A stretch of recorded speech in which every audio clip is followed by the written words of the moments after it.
What's up, everybody? Listen again. Did I tell you we are in week number eight? Week number eight of the Mental Monday podcast. Couldn't be more excited. Very excited for you guys joining us. As always, we're coming to you from YouTube. So remember to subscribe, like, and comment on this episode, man. Again, appreciate all the support. Everybody that's been chiming in, checking it out. Thank you. Listen, I have, as always, I'm gonna say it anyway. I have another great special guest today. Um, we're gonna get right into it. My next special guest today, everybody that I bring on here is always near and dear to me, always heartfelt. As I've always said to you guys, I have been blessed to be able to play, be around with some special people from high school to college, and this guy is one of those special people. Um, we're gonna be joined by my brother Tavon Mason. He is a former NFL player, former Power Five or P4, y'all call it now. Player at University of Virginia, entrepreneur, mentor. He is an author, Tavon Children's Books. He has a wonderful foundation called Tavon Mason Love the Kids, and he's just doing a lot of great things, not just in the city of where he is, in the city of Baltimore, where he's from, but all over the country. NFLPA. Today we're talking about purpose after the game, redefining identity and impact. He's a great and awesome example of redefining yourself after the pads have came off. So we're gonna get into a couple stories in his journey, but hopefully, you can get some great value as always. So without further ado, I'm gonna welcome in my brother Tavon Mason. Tay, what's up, man? What's going on, brother? How you doing? Hey, I'm good, brother. I'm good. Like I told people all the time, man, I've been blessed and fortunate to just play and be around some great athletes that have done great and phenomenal things.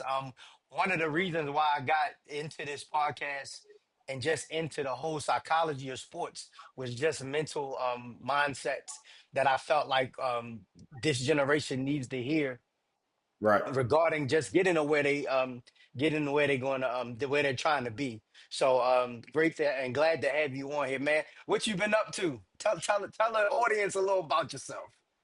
Oh yeah, man. So as you said in the intro, man, born and raised in West Baltimore. Me and you, we played in Pop Warner together.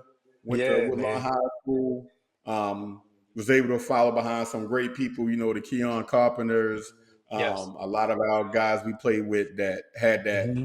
crazy hell of a talent, but it Yeah. didn't turn a corner for him. Yeah. But getting that opportunity to play at University of Virginia, receiving letters from like Notre Dame, University of Miami, Penn Yeah. State, Syracuse, to name a few, and being able to stretch outside of the invisible walls, of the state of Maryland, to be able to see some other stuff and to be able to get to UVA, where I kind of played both sides of the ball my red shirt year, but deciding on staying on the offensive side of the ball. My coach Hmm. wanted me to stay on the outside of the ball, offensive side of the ball, and Yeah. also getting that opportunity to be picked up as a free agent with the New York Jets. So man, that was like music to our ears, and especially being from the city of Baltimore, where we don't really get that much shine in football. Well, back then it was mainly basketball. Yeah. They turning the corner now with lacrosse and other sports that's starting to shine in Baltimore. But when we get the Hmm. name for us football, but man, that was like my role, lead me there with the Jets, playing, the Baltimore Mariners indoor football, to finally Hmm. hanging up the helmet and picking up the hat and the whistle like you're doing now, getting into coaching in 2011 at our alma mater, Woodlawn High School. So, that's been my trail, getting to the point where I am now down here in Hmm. Georgia, coaching and teaching. For sure. I had one Yeah. question, and this is like totally off script, and Right. um and I didn't have this on my script, but Yeah. I did want to hit on it. So we heard the news about Teddy Bridgewater. Um Yeah. for those that don't know, Teddy Bridgewater, he retired due to injury early. from the NFL, and he ended up coaching down in Miami. I believe it's Miami Right. Northwestern. I believe. Yeah, yeah, It's and he took his team to the state championship first year. yeah, Story goes they find out that he's paying for Uber rides, he's paying for team meals, paying for things that those disadvantaged kids, aren't able to to have. If not, right. how they gonna get to practice? How they gonna be able to perform? Like, just chime in on just what you think. So now, for chime in, they're finding him. They're finding him or suspending him or whatever, some type of Yeah, discipline. How do we balance that of understanding, our higher ups as coaches to understand, like, rules are rules, and no, we don't want to break them. However, coaching comes with such a greater responsibility outside of just being yeah, on the field. yeah. And me personally, and then also, if I can remember, he's a volunteer coach, so he was a Mm, kind of like a volunteer. He wasn't even hired to be like the main coach, and I kind of felt that nobody really thought that school would do anything. But for him to take it to where it did, I think that ruffled a lot of people's feathers because they didn't believe that team, that school, especially where it is in that part of Miami. Just like what I hmm. mean. We think about some of our schools in Baltimore, including us, because we was on the county city line. We Yeah. not think we would do a lot of stuff. And you remember our senior year, we made it to the semifinals. You know Yeah. what I mean? But no, as coaches, you know what I mean? I'm a coach, and I started coaching in 2011 up to now, just 2025, Hmm. on the college level, professional women's level. Even had a taste of the NFL level the last year. Yeah. We are always going to do more than what the job requires because we're going to have to do it. We're going to have instances, depending on your demographic, where parents don't have cars. Parents, and the best way for kids to stay out of trouble, and that's that man's community, is to help out. Hmm. I think it was a thing of, again, they didn't expect him to have that quick of a turnaround, Yeah. and they saw it as a threat, him using his money, not even using it to throw in anybody's faces, but to help his team and help his kids. Because to be honest, we always do that. You know what I mean? Yeah. Foreign Hmm. kids need ride home, parents got to work double Yeah. shifts. Especially Yeah. now after COVID, a lot of parents are working more than they used to because they got to get out the hole that they were Yeah. They got already in a bounce back. hole. They're getting Hmm. out of a double hole. And you know what I mean? And we also know, like, when kids have idle minds now, not saying we didn't, but now it's a whole different animal now. So Yeah. I think in his situation, I think that was kind of, he should have had a support. He should have had support from the school district and even from his school to give him grace. I mean, because he is Yeah. doing something good for the school that he went to. You know what I Yeah. mean? So it's just funny how I do it. And he said it perfectly. I just go ahead and support I coach from the bench. I'm still gonna Hmm. be there. You know what I Yeah. mean? So he's still showing that I love this community, and I think it's kind of messed up that you have somebody that wants to come back to his community to give back, not just, okay, get out, go to college, go to the pros, and then take it to another area. He wants to come back to his community. So Yeah. I think Yeah. um, it's tough to put on. They got rules in place for certain things, you know what I mean? But Yeah. how are the kids gonna get home? But then if they don't have a ride home, if they're not able to play, then we trying to say, well, this youth need this, the youth need that. But you got people that Yeah. want to help. You stay out of trouble. They're not kicking in your door. They're not trying to rob you. Not trying to do stuff to get themselves killed or hurt or even Yeah. arrested. But they want to put a kind of a leash on that. I'm just lost in that idea of being a coach because we all know middle school, high school coaches is a different element. Yeah, yeah, it's a Yeah, big difference, man. And I think a lot of times, and again, this is no shot on, again, our higher ups, in our different states, I think yeah, a lot of times, man, even in our rules, and we need, governance, what I'm saying? A lot of times I feel like we miss the influence part of coaching. You know, hmm, got a lot of guys, like yourself, like myself, the great staff that I coach with at Gahanna, you know what I'm saying? Other staffs that I've been able to coach with, being able to grab your players, both female and male, that's a big thing, man. And a lot of yeah, times, if that relationship ain't there, you're not really winning like that. because Yeah, either the coach, again, the coach really hasn't got through to the players, or the players really yeah, don't vibe with the coach. So, yeah. how much do you think that influence over, necessarily following the letter of the law contributes to just a winning culture, you know what I'm saying? Or just, being able to understand who you are in front of and who you're coaching. I think, I see it a little bit in the school system. I think after a lot of our people leave the grassroots, they leave, the main floor, they leave, ground zero, it goes more to your technical side and it goes to more of your data side.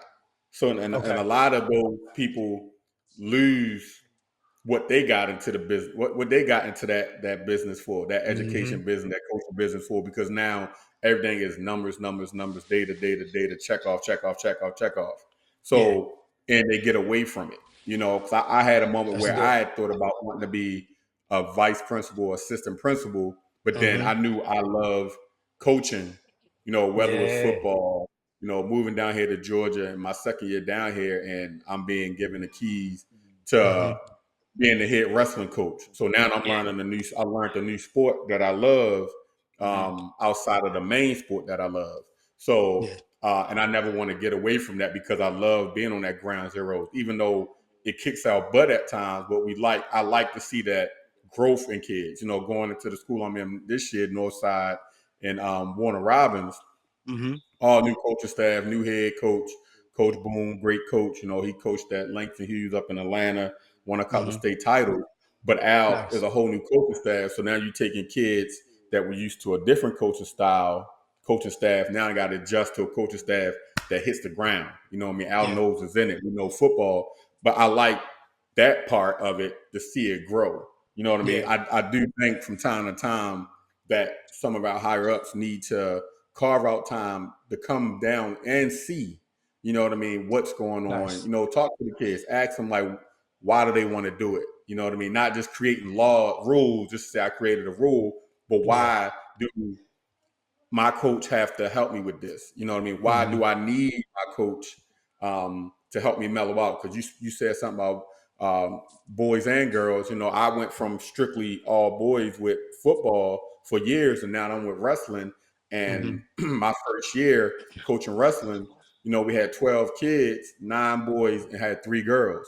Now my Yeah. mind, just like you, man, I had to shift that to Hmm. the young ladies gonna need me as well. You know what I mean? So I got to split my mind and I got to approach them in a different way than I approach the boys. I got to motivate them a different way than the boys because they're going into a sport where it's just you. You know what I mean? Got you. And you're a female and you're not seen as a female when you go on a wrestling mat, but get them to understand that you have a certain power that you can give out as well. You know what I mean? Yeah. So I Yeah. just think that again, some of our higher ups, from time to time, if it's once a month, twice a month, Hmm. just what they carve me out my time, Miss Secretary Assistant, carve me out of time where I can actually go to the Yeah. practices, not just coming to school Come for check in. just to check to make sure you doing what you need to do for the test dates and stuff like that, but actually Yeah. come after school during the practices where it's no cameras, it's just you getting your car, come Hmm. over, then they can kind of see like, okay,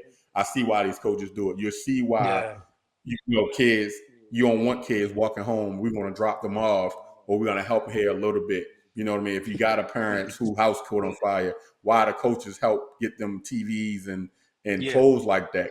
It's Hmm. beyond the whistle for a lot of us. It's not just the numbers. It's not just that. They do it in college too. I know we Yeah. don't For see it a sure. lot, but Right. they do it in college too. But I think they just Yeah. gotta just get out their office, come on down. Yeah. For sure. That's good, man. And that brings that way. I want to kind of reverse engineer. Um, Uh huh. so I want to talk to you.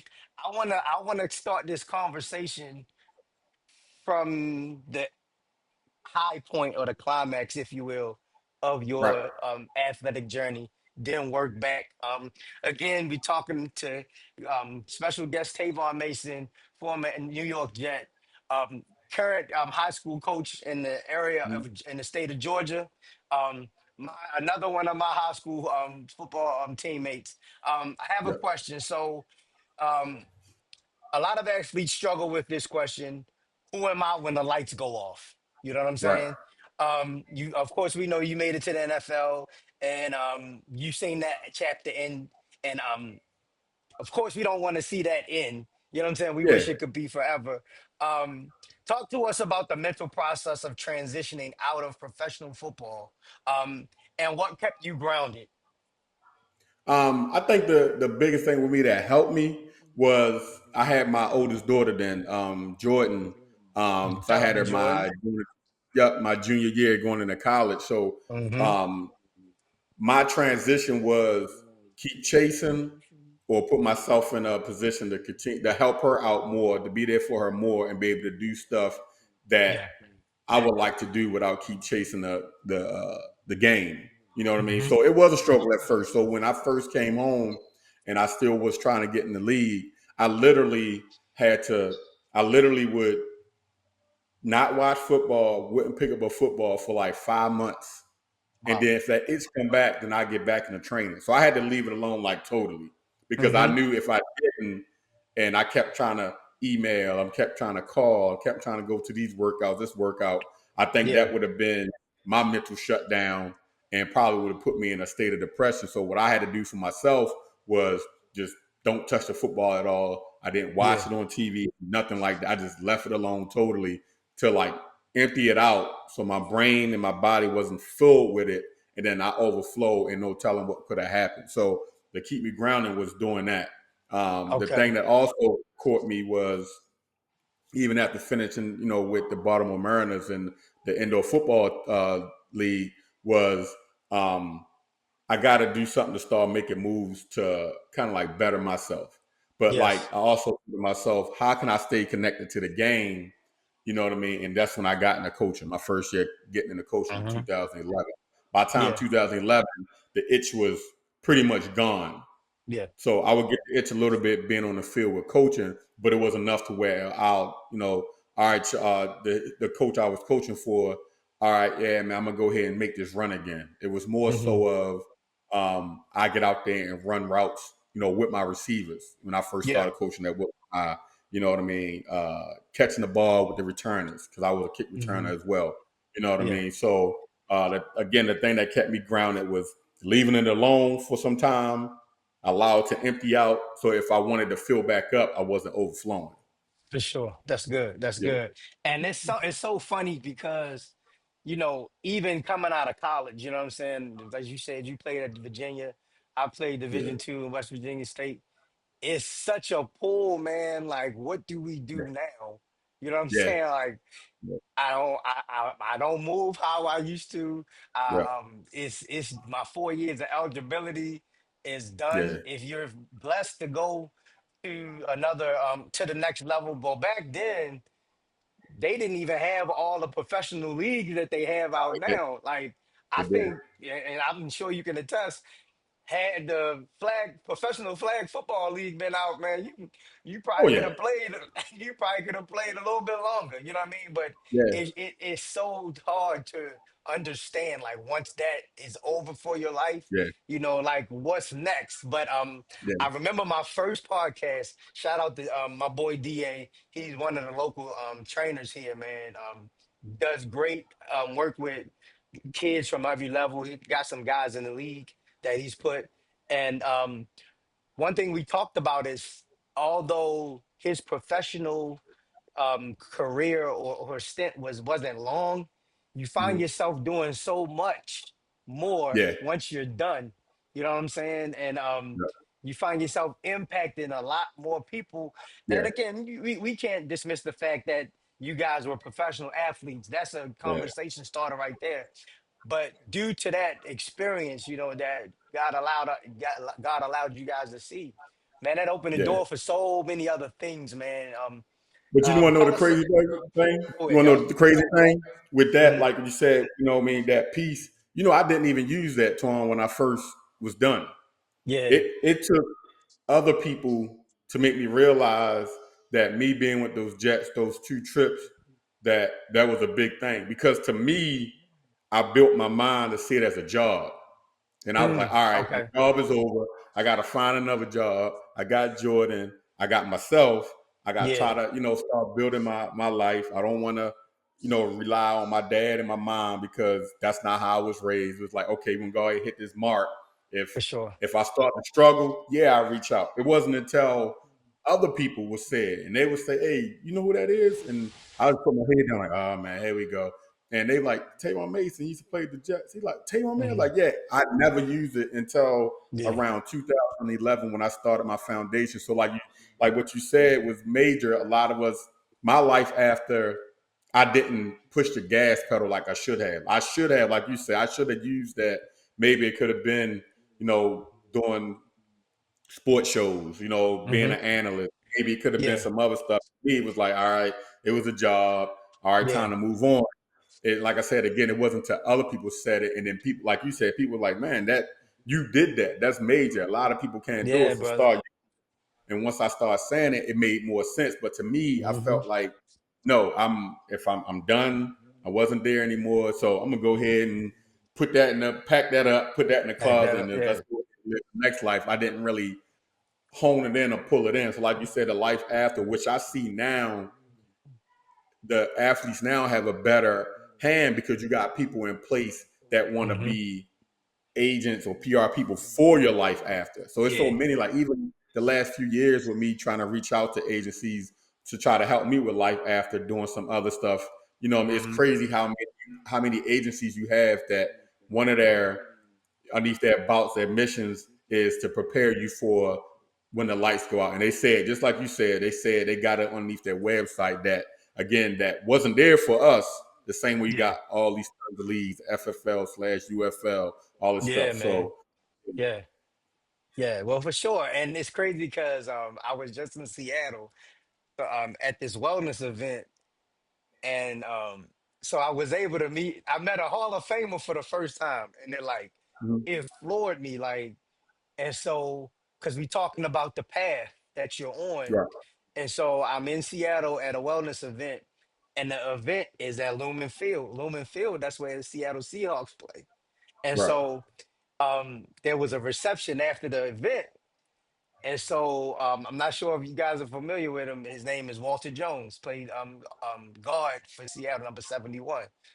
So yeah, he's there taking pictures, and he has on the gold jacket. And I'm like, yo, like, he's a Hall of Famer. Like, and he just chilling.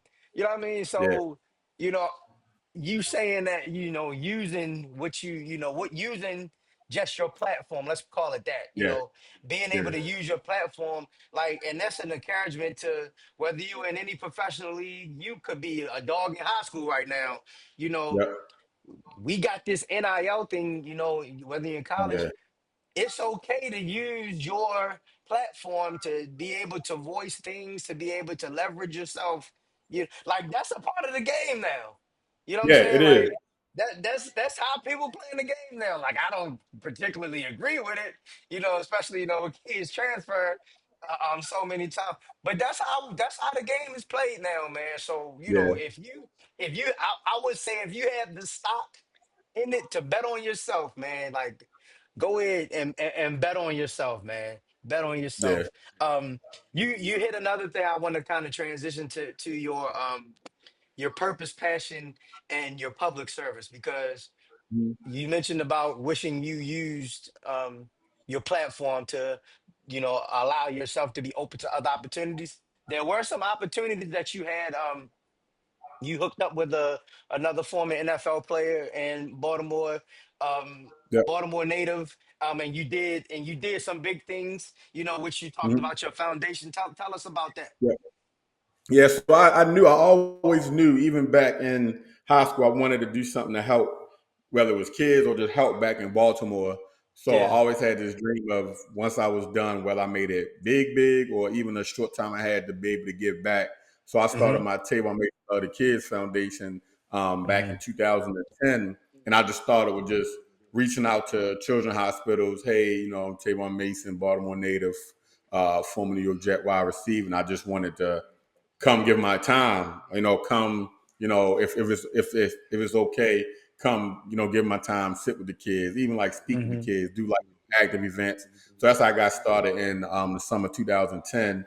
Yeah. I went to the Guild summer camp, and they actually paid me to come out, and Okay. I did kind of sports fit stuff with the kids. Yeah. You know what I mean? Like you said, that tag always draw. You know, we got former New York Jet, and everybody, wow, you know, and I got them up Hmm. moving, excited.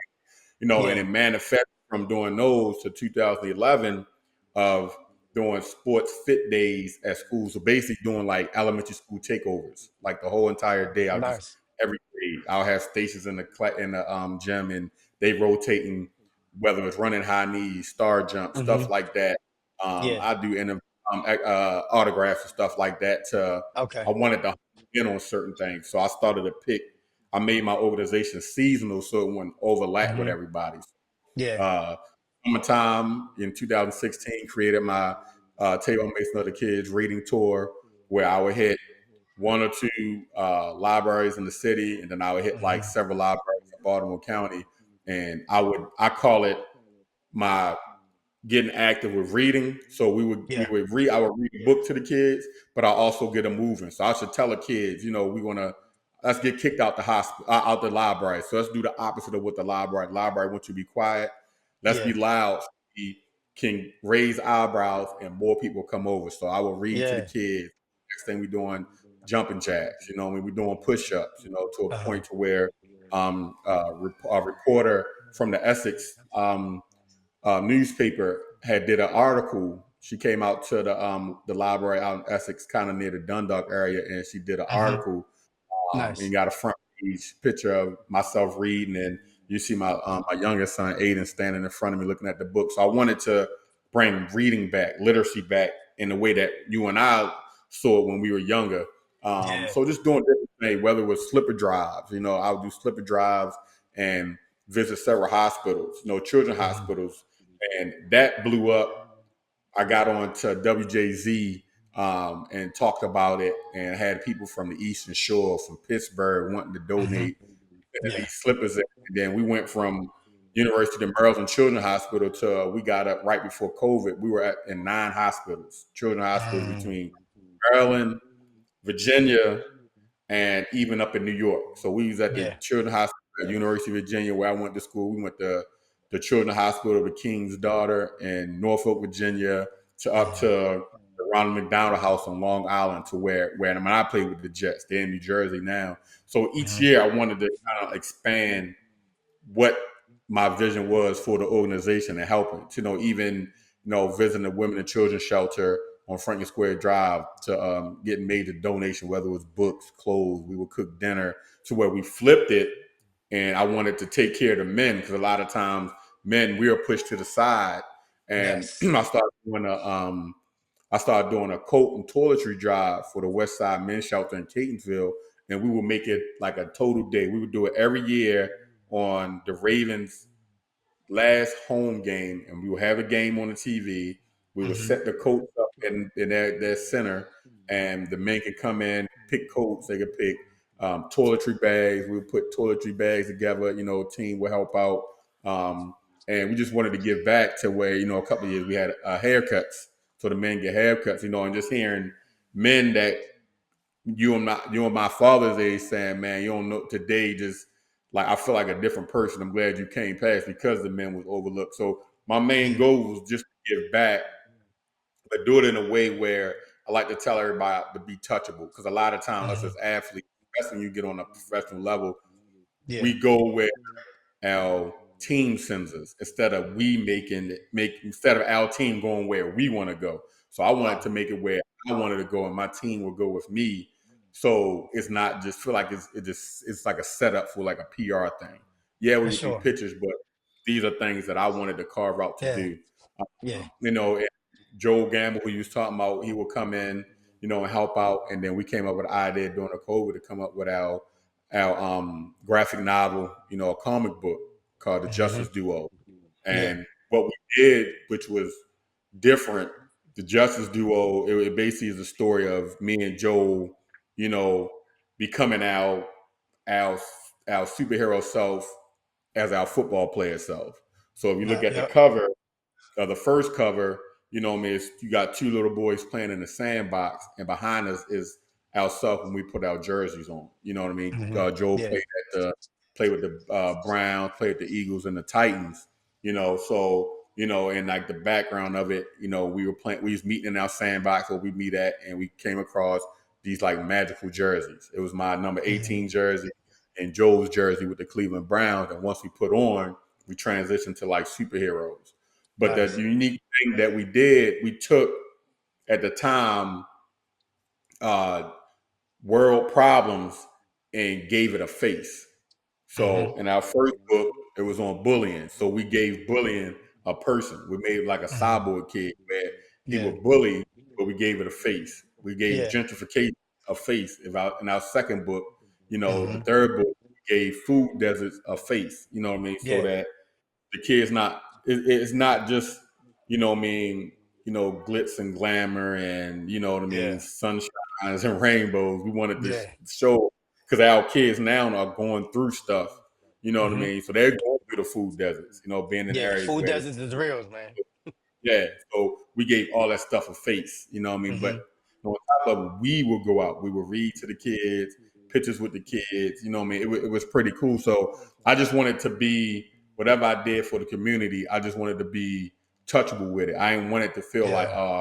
I gotta go here, let me hurry and get this hour out the way. No, we really wanted to Yeah. be a part of it. We didn't Yeah. just pick your glamorous areas, suburb areas. No, we some of the places that me and Joe would go to read, and even with my foundation, we were in the trenches. We, where, like your Teddy Bridgewaters, in those Hmm. communities where they need to see our face, not from a Yeah. poster, from a television, but actually be able to see our face. Yeah. And I love the fact that you mentioned about, and again, if for y'all that don't know, a lot of professional teams, even again now with Mhm. NIL, a lot of these players don't necessarily per se get to pick Yeah, where they want to go.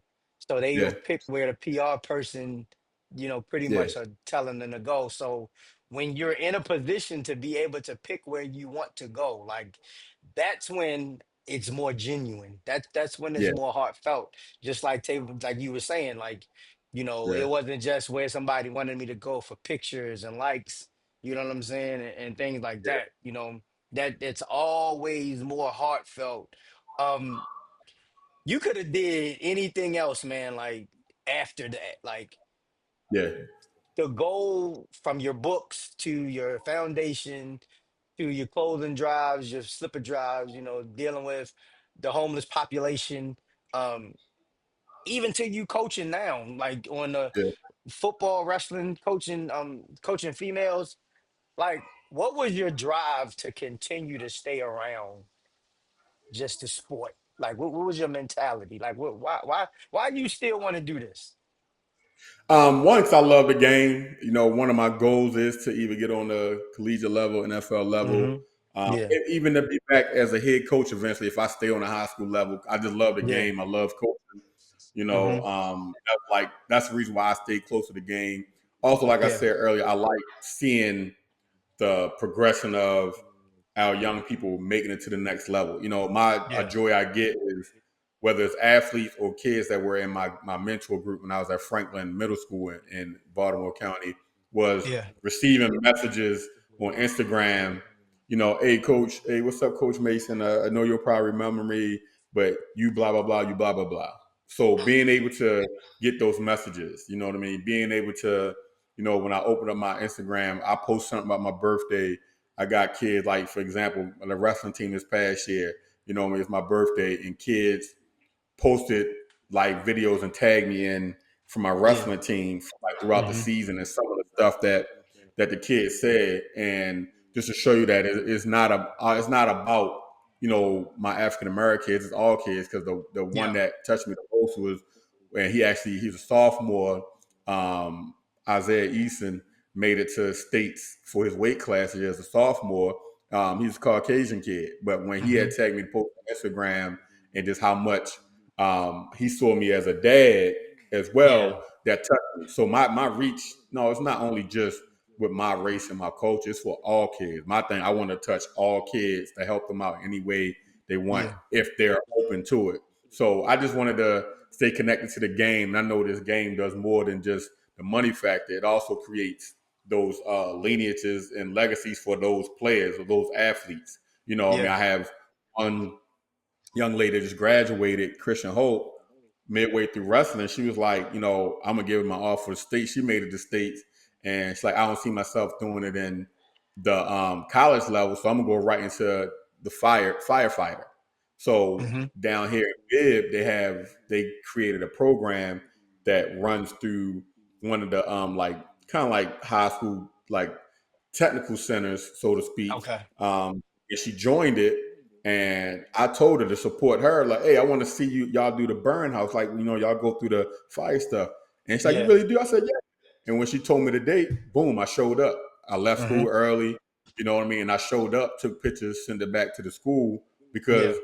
I don't want them to think that it's only sports with me that Mm-hmm. will get me to connect with you. It's other stuff.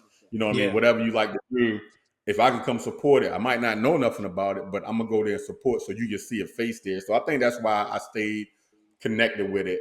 Yeah. And it just by not just loving the sport, but just wanting to help our young people, especially with the state of our young people now in the past Yeah. probably like 5 to 10 years. It's Mm-hmm. definitely been a wicked decline Yeah. in their outcome on life, just their outcome Yeah. on the next day. Like for us, we were Yeah. dreamers. You know what I Mm-hmm. mean? Yeah. We dreamt of what we want to see in the next couple of years. They don't even Yeah. they don't even care what happened the next day. So just trying to jumpstart that motivation back, that dream Yes. process. Yes. And that's a perfect segue. So addressing the big elephant in the room, we got to talk about mental health as it pertains to Oh yeah, sports. Um, one of the things I kicked and screamed about, when you do your pupil renewal for your license in the state of Ohio, you got to take a yeah, mental health course. And so it's gotta like, man, like we're here. You know what I'm saying? yeah, We're here, and as you said, we gotta offer. We should be able to offer something else to these athletes. For those that are teachers, something that you gotta offer yeah, more for your students, because unfortunately, our kids, athletes, aren't receiving the proper, I would say the proper thing at home, that would more benefit them, the different yeah, severe situations. So like it's finally here. It's in that, part of the conversation, especially whether black men, and even some of our other counterparts of other colors. Um, yeah. what's one misconception you think we need to address when it comes to mental health in sports? With sports, they gotta just address the fact that if you having that mental issue or just the issue in general, it's okay to speak about it. And it's Hmm. funny you said that because right before I got on, I was on the phone with my wife Tiara, and I was like, "Yeah, I'm getting on Twan's podcast," and I sent her the questions, and the first thing she pointed out on there was the mental health thing, and she's like, "They don't really Yeah, have it that much."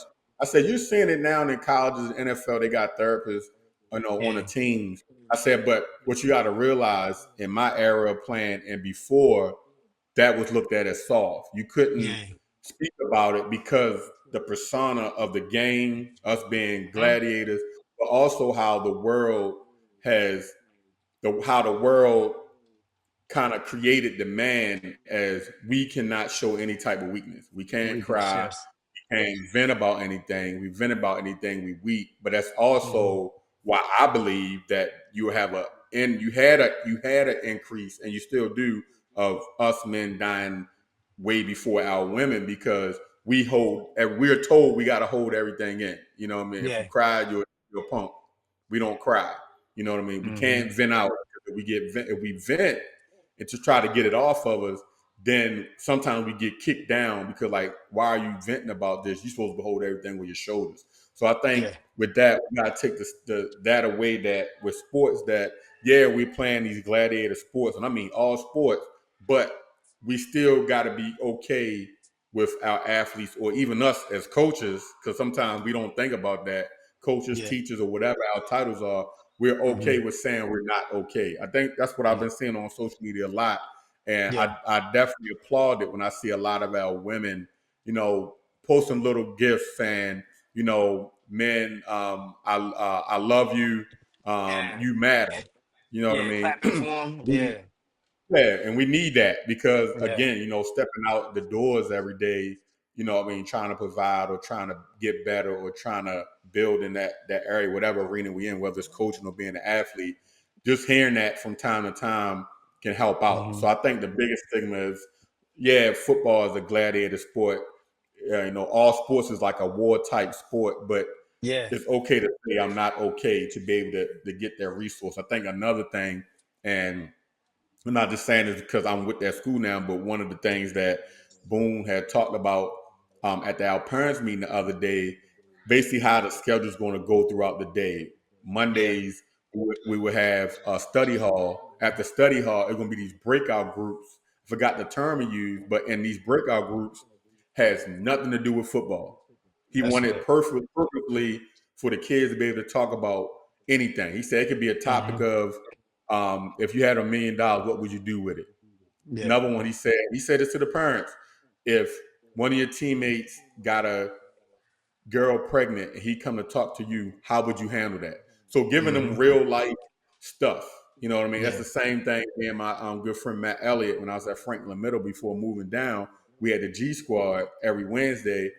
They would have a study hall where they get their work done, and then we would have our rap session where we would Yeah. talk about everything to the young men to help them prepare for the outside world, how to Hmm. deal with adults, how to deal with police in your neighborhood, how Yeah. to get people's attention without yelling and fussing and cussing. But if you just talk to them calmly, that takes the stigma away of, okay, Right. I gotta go ahead and call the principal because he's getting elevated.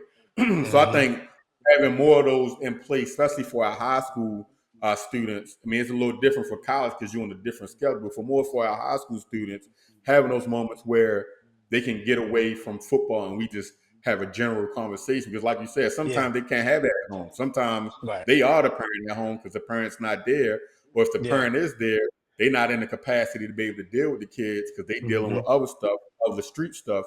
So we have Yeah. kids now that have to grow up faster. So giving them that building in time, they don't got to always be, I got to get football in, I got to get football in, I Yeah. got to get basketball Yeah. in, I got to get tennis in, I got to get wrestling in. All right, Yeah. today we're going to cut practice short. We're just going to sit here and talk. Whatever's on your mind, Hmm. doors are closed. This is our time. Whatever on your mind, I want Yeah. you to say it. Keep it PG 13, but I want you to talk to get it off your Yeah. chest. Once you get it out. Yeah. I have Yeah. this chapter in my book, shameless plug. So I was fortunate to create this book called Performance Without Pressure. It's a book for Uh-huh. athletes, achieving excellence without burnout. And one of the chapters in it is called Hidden Pressure Loops. You know what I'm Right. saying?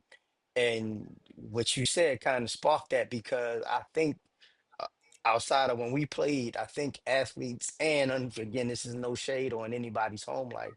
A lot of athletes they have to see something different. They have to see Yeah. something stable, and you got kids that's in a state of pressure from, oh, I gotta make it because my home situation ain't the best, or I gotta do it because I had a big bro or a big sis that made Division Yeah. One, or you know what I'm saying, or I gotta eat, you know what I'm saying, and I find myself, my own kids, my two oldest, they play college football. One, Yeah. I mean, play college sports. One plays volleyball, one plays Division One football, and I find myself, man, like in the beginning, especially, because my son, we actually coached and played together. So it was always in the Right. beginning, man. Like I was head on and front seated to be able to see him. I mean, I seen him in practice, I Yeah. seen him in the games. So it just like I found one conversation we had with him and his mom, and he was just like, look, it's pressure.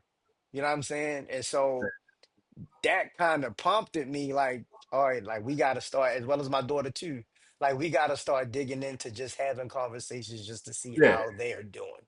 You know what I mean? Yeah. So I'm glad you said that, because that's important. You know what I'm saying? Like Yeah. as former college athletes, man, that college athlete grind, student athlete grind is it's a grind, bro. Like It's it's a different. job. You know what I'm saying? Yeah. And It's we different. wasn't getting paid like they are now. You know what I'm saying? But the Yeah. demand was the demand was still the same, man. I want to Oh talk yeah. about a quote you had that I read, Right. that you live by. It says, "Do it all, but never lose yourself in it all." Yeah. I said that. Do it all, but never lose yourself in it all. How do you stay centered when you're pouring out so much to the community, coaching, to your family? How do you keep everything centered, man. So what got me centered, and this gonna bring back kind of like a tearful moment. I know for me and Mhm. you, but Yeah, 2017 when I got the news that our mentor Keon Carpenter had passed away. yeah, So when that had happened, that's when I had got diagnosed with Bell's palsy. yeah, So for people that don't know about Bell's palsy, so what it is like temporary paralysis of your face. So like my whole left side of my face shut down. So yeah, what I think attribute from it from researching after I was diagnosed with it was like stress or overdoing stuff. So when I first yeah, came out doing my foundation stuff, just like you said, I'm doing this, I'm gonna do this, I'm gonna do this, I'm gonna do this. yeah, You know what I mean? Not telling people no. You know what I mean? Put my name and just being honest, put my name. Being in places for free when people had that financial stability to be able to pay me for my time, but I didn't yeah. do that because my mind was like, I want to give back. I got Give back. here to let me give back, not thinking of Hmm. my own welfare and even my family welfare. So Yeah, when that happened, that's the thing that kept me grounded because I had to say after that, I can't give my all to everybody that emailed me because I noticed when I would email for help, I wouldn't get responses back until a week later, 2 weeks later, yeah, or after somebody on my team emailed them like 3 or 4 times. So I yeah, remember vividly somebody emailed, and I remember Connie, shout out to Connie, she was on my team, and she was like, um, such and such email. I said, real casual, yeah, I know. You gonna respond back to him? I will. I said, yeah. I yeah, said, kind of like I'm different now. I said, I'm gonna respond back when I'm ready. I said because what I noticed yeah, was everybody that emailed us or emailed you or emailed me, we respond back right away. Yes, we're gonna do it. You know what I yeah, mean? But when I would email out asking about whether it's my Flipper Foundation, Character Band-Aid Drive, um, I would have to email them or contact them like, man, you had to play ping pong. So yeah, in order to preserve my life, because, you know, Keon was what, 3 years older than us. So we were yeah, freshmen man. when he was a senior. You know what I Same, mean? So yep. I'm thinking of that's not a big gap for him to pass away in 2017. You know what I Yeah, mean? And I'm being 2017, I was 27, something like that. So, yep, knowing that it was that gap was like right there, I said, I got to yeah, preserve my life. You know what I mean? That's yeah, when, TJ and Aiden was young. My girls was hmm, in high school and middle school, elementary school. So, and I'm thinking of Keon's kids, and his son at the time was young. You know what I mean? yep. I got to preserve myself because the only person to look out for me is me. So to Yes, keep sir. myself centered, I had to be able to say no. You know what I mean? Hmm. I got to be able to say, nah, I'm not going to do it this. Or if I do, I'll schedule that weeks down the line later Yeah, because I have to, one, build in that time to try to make sure my home, and I'm not talking about an actual house, but just my home yeah, is put together. Make sure my kids are straight. Whatever issues we got, talk about it. Make sure, me and my wife are cool. I mean, even yeah, though she supported all the time, I still got to make yeah, sure she's good because we can support our significant other, or whoever, but yeah, sometimes we can feel late slighted. So I hmm, wanted to make sure that when it was family time, it was family time. You know what I mean? I yeah, backed it off. I didn't schedule everything this day, 2 days later, 2 days later, 2 days later, and I'm running a gauntlet trying to fulfill everybody else's desire, and I'm getting left out in the yep, cold with my kids.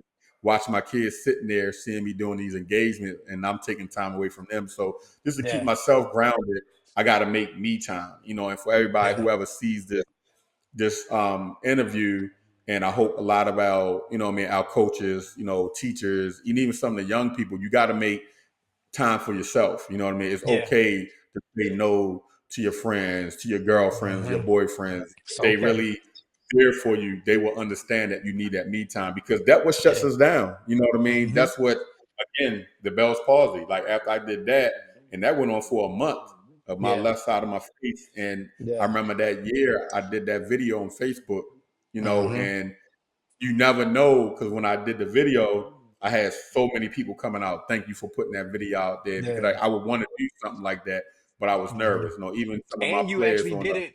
And you actually yeah, did it while you was under the condition. yeah, Yeah, with because I it. wanted, Yeah, I and remember that. also that was a thing for us men because again, like you asked me, like what is a stigma we got to do away with, us as Yeah, man.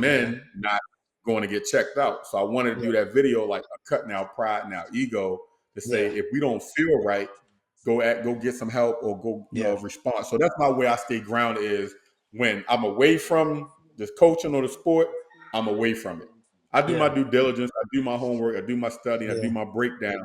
But Mm-hmm. when I'm done, I'm done. I don't pick the Yeah. phone up, look at huddle. I'm not doing this and not doing that. Yeah. I'm done because I got to give myself time and I got Yeah. to give the family time. So that's how I stay grounded. Yeah.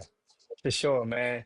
This Yeah. has been amazing, an amazing, amazing podcast, man. And again, appreciate all your insight. I Definitely, told man. y'all in the beginning, I know there was gonna be some good value to giving. I got three rapid fire questions for you, and then we're Okay. done. Well, Yes, four sir. actually. So, one mindset habit that changed your life. My one mindset habit, I think what we just talked about, bro, was Hmm. um, you know, not stressing and putting myself first.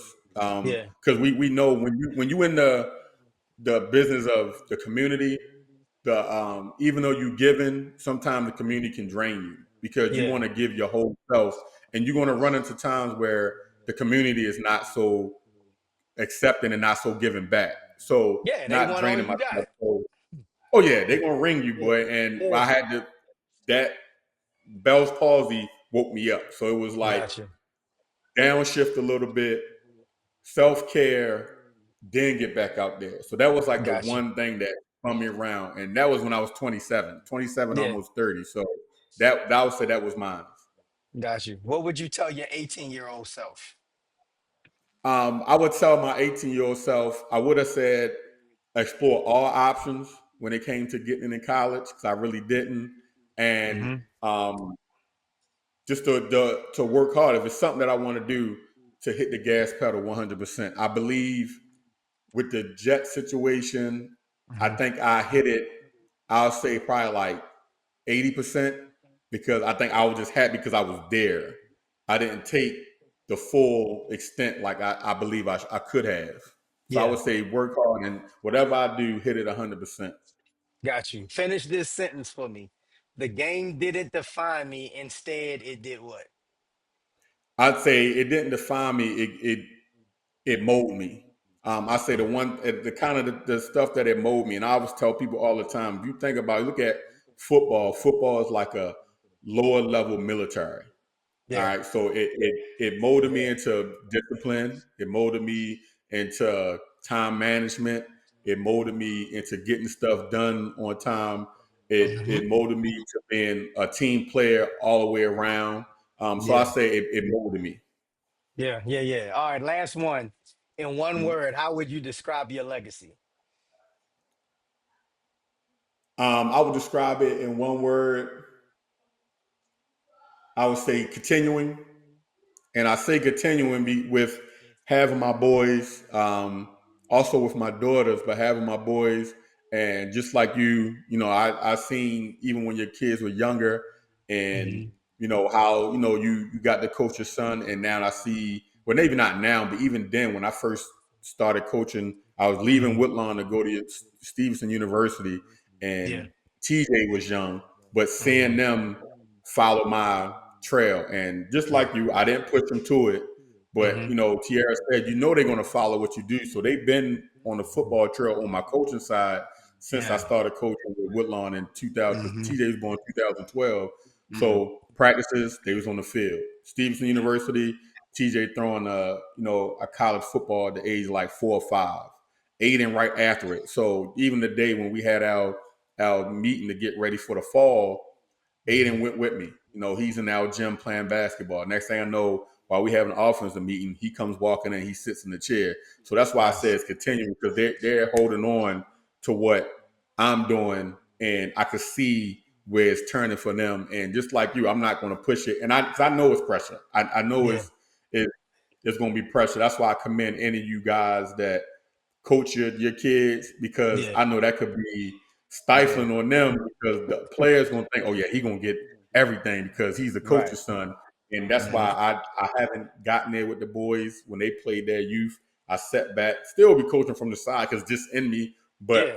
y'all go ahead. You know, when we get Yeah. home, we do some things. So Yeah. I try not to make it tough on them where they feel like they gotta be all the time because Yeah. dad went to this college, dad played in NFL, or behind me on the floor I got my trophies and got my NFL pictures, and in the closet I got my New York Jets jersey. So Yeah. I try not to make that a focal point for them and just for them to have fun. So I say my legacy is continuing. I love that. I love that response. And the same thing I Yeah. said last week, I actually recorded with Joe Brown, and Yeah. same thing. I say the same thing to you. The great sign of a coach of a leader is when you have your kids there so they can see Yep. how dad does things. And I feel like Yep. every good coach that I've played Oh with yeah. that coaches now that's coached me, even when we was in high school, they always Yep. had their children around, man. Oh So yeah. Oh yeah. shout out, keep doing what you're doing, brother. Appreciate you. Blessings to you and your family, man. And we'll get together, man. Hopefully I can get down to Georgia sometime soon, man. But keep doing what you're doing, coaching these kids, man. And thanks for being on the podcast today, man.